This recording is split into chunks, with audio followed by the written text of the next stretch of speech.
안녕하십니까, 영수 목사입니다. 오늘 함께 나눌 말씀은 디모데후서 2장 14절에서 17절까지 말씀입니다. 14절을 먼저 읽고 시작하겠습니다.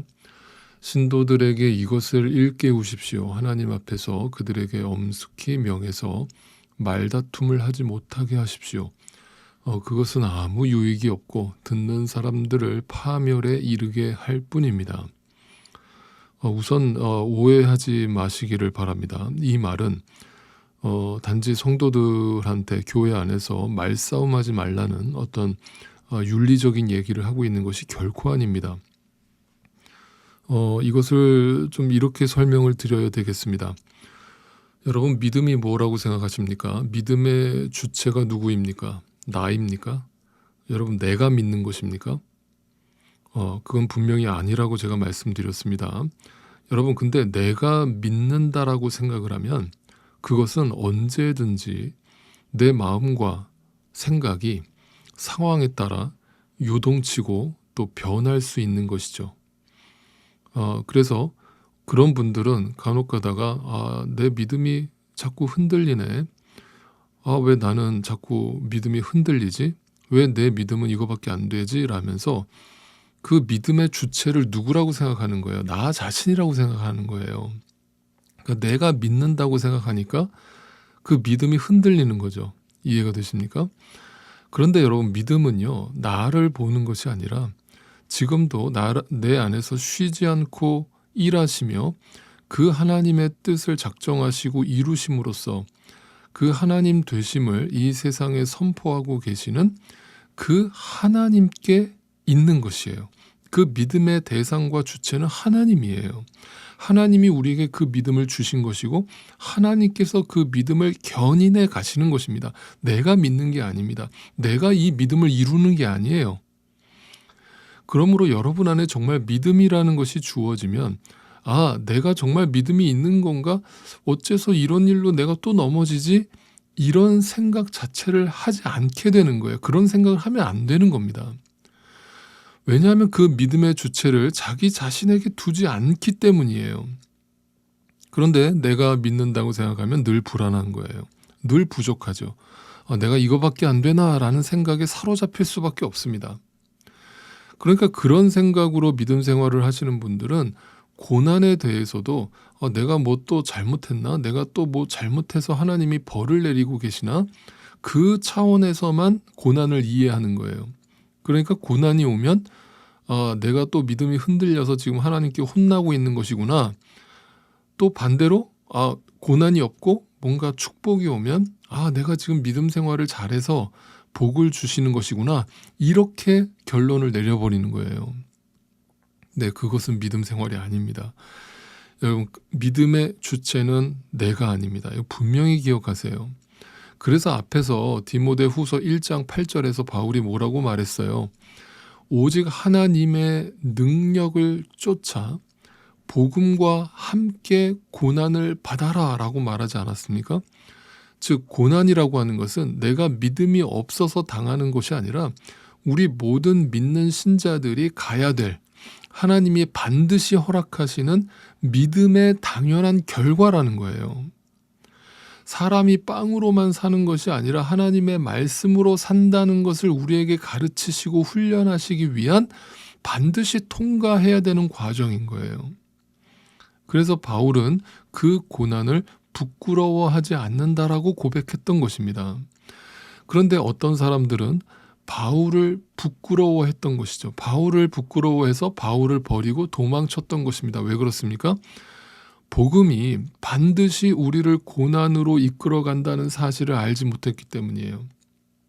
여전히 자기 자신이 믿는다라고 생각했기 때문이고 자기가 열심히 믿으면 그 고난도 피할 수 있을 거라고 믿었기 때문이고 그 고난도 하나님께서 반드시 해결해 주실 거라는 생각을 갖고 있었기 때문이에요.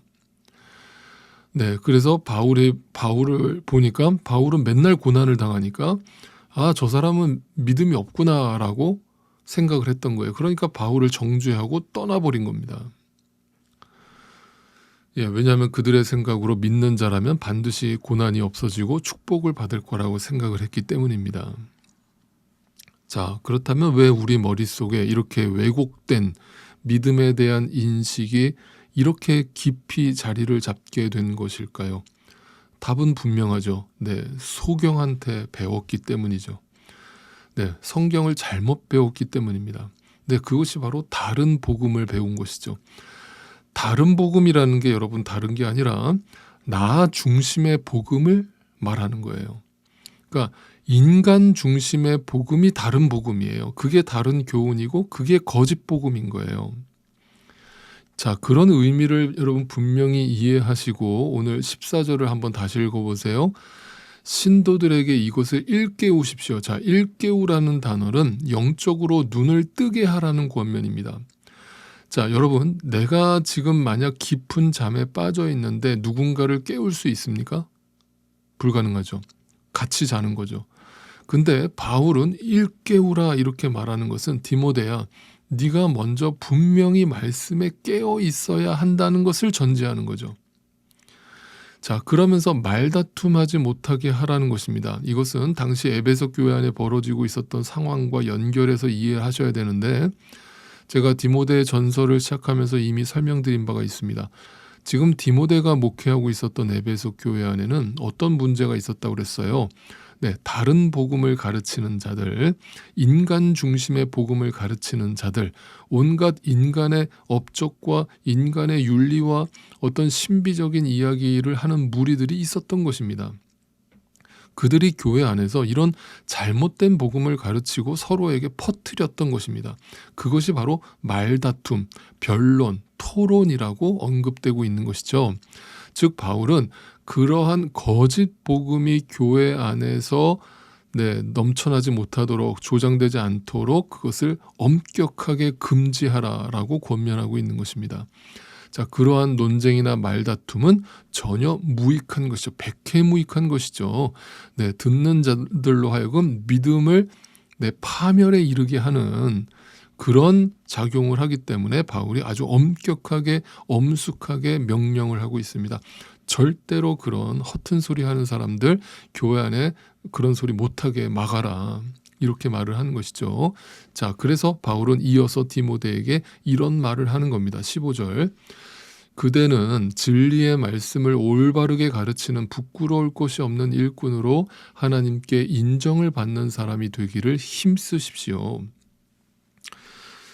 이 말이 어찌 보면 이제 곧 사형을 당하게 될 형장의 이슬로 사라지게 될 바울이 전하는 진심이 담긴 마지막 유언이라고 할 수 있습니다.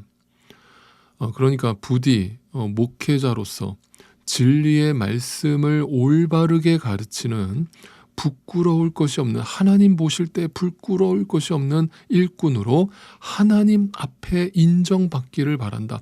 사람에게 인정받는 자가 아니라 하나님께 인정받는 자가 되기를 진심으로 바란다라면서 유언처럼 이 말을 남기고 있는 거예요. 여러분, 인간은 인간의 행위와 인간의 업적을 보고 그 사람의 인생을 평가하지만 하나님은 오직 그 진리의 말씀을 받아서 그 말씀을 가감없이 본인이 먼저 누리며 그 말씀에 순종하며 그 말씀을 전했는가를 보신다는 것입니다. 말씀을 맡은 자에게 그래서 요구되는 것은 충성인 것입니다. 그 충성은 하나님의 진리의 말씀을 하나님의 뜻대로 있는 그대로 전달하는 것에 있습니다. 여러분, 그런데 한번 생각해 보십시오. 왜 바울이 자신이 너무나 사랑하고 아끼는 영적 아들 디모데에게 이런 말씀을 유언처럼 남기고 있다라고 생각하십니까? 그것은 오늘날만 그런 게 아니라 당시 바울과 디모데가 살고 있었던 2000년 전에도 이미 교회 안에 잘못된 복음을 가르치고 잘못된 말씀을 가르치는 거짓 선지자들이 너무나 많이 있었다는 뜻이기 때문입니다. 자, 그럼 또 한번 생각해 보십시오. 왜 기독교가 지금 2000년 전 바울과 디모데가 살던 이제 기독교가 막 시작되던 그 초창기부터 교회 안에 거짓 사도들과 거짓 목자들이 판을 쳤겠습니까? 물론 사탄의 역사지만 이유는 하나밖에 없죠. 교회 안에 있는 성도들이 진짜와 가짜를 분별하지 못하고 다 똑같은 말씀인 줄 알고 다 똑같은 복음인 줄 알고 듣고 좋아하고 열광하고 있었기 때문입니다. 여러분, 오늘날도 똑같습니다. 오늘날 이 기독교를 망친 장본인은 1차적으로 저와 같은 저를 포함한 목회자임을 가슴을 치며 회개하는 마음으로 인정합니다. 그러나 2차적으로 그런 거짓된 말씀과 복음을 분별하지 못하고 쫓아다니면서 그들에게 온갖 힘과 돈과 명예를 안겨준 성도들의 책임이기도 합니다. 여러분, 이 말씀을 뼈아프게 새기십시오. 신자라면 진리에서 나오는 말씀과 인간의 욕망에서 나오는 말씀을 분별할 수 있어야 됩니다. 그리고 진리에서 나오는 말씀이라고 확신되어진다면 그 말씀이 아프더라도 그것을 마음에 품고 그것을 쫓아 살아야 됩니다. 그것이 여러분에게 유익된 것이기 때문입니다. 그렇다면 진리와 거짓의 말씀을 어떻게 분별합니까? 진리는 오직 주님의 은혜만을 증거합니다. 인간의 공로는 증거되지 않는 것이 진리입니다. 인간의 욕망 또한 용납되지 않는 것이 진리입니다. 여러분, 교회와 연관된 일이라고 해서 무조건 욕망과 상관없다라는 생각을 버리십시오.